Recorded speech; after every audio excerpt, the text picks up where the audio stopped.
in the Donbas, where is it standing right now between Russia, Ukraine, and NATO? Well, there's an old saying that amateurs talk about tactics, professionals talk about logistics. And you're going to see a whole bunch of people out there talking about, man, if the Ukrainians can just get some tanks up there and they can get some airplanes and they can do this and they can do that and they can do this, and the Russians can't do this, that, and the other thing.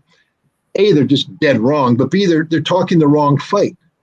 You see, Russia's not playing that game. Russia's playing the game of logistical dominance, which means sustainable dominance. Russia can sustain this fight better than Ukraine can. Ukraine is running out of resources. And when you run out of certain resources, it becomes a very bad day for you. Russia has spent the entire winter and early months, weeks of the spring, destroying Ukraine's ability to sustain this fight. They've been taking out Ukrainian air defense. They've been blowing up logistics. They've been ensuring that Ukraine can't reconstitute its artillery stockpiles.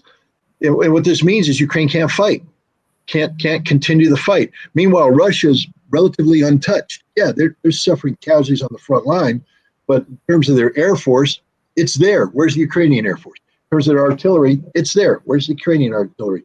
In terms of air defense, it's really there. There's no more Ukrainian air defense. And so Russia has achieved total dominance of the battlefield, where they are literally inflicting their will, imposing their will on the battlefield at a horrific cost to the Ukrainians. Hundreds of Ukrainian soldiers are dying every day.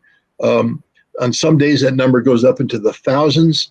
The kill ratio right now is 10, 14 to 1 in favor of Russia. That is, for every one Russian that's killed by the Ukrainians, 10 or 14 Ukrainians die. And that's just unsustainable. So this war is headed towards a conclusion that is favorable to Russia. The only question now is, how benevolent will Russia be?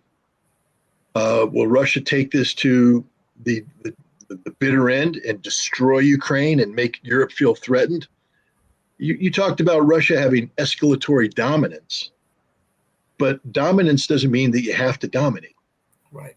Escalatory dominance means that you can actually veer the direction of the conflict towards an off-ramp that leads towards future stability, good relations, or at least the potential to improve relations between Russia and Europe, Russia and the United States.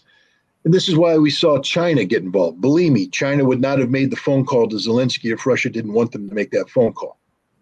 Russia wanted them to make that phone call because Russia continues to believe in a diplomatic solution to this problem. They tried to get a diplomatic solution before the war. They were shut down. The way they originated this conflict was to achieve a rapid diplomatic solution. Almost got that, but NATO stepped in and said no.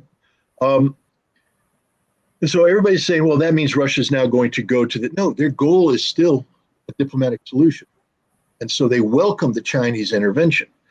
But China knows that whatever a diplomatic solution can't be handing victory to Ukraine and defeat to Russia. Russia has won this war. There's nothing going to change that. So whatever the diplomatic solution is must reflect the reality of the situation as it currently exists, with Russia owning Crimea, owning 4 territories, Kherson, Zaporizhia, Donetsk, and Lugansk, and insisting on the demilitarization and denazification of Ukraine. That's what Russia wants. Now, the question is, how are they going to get it?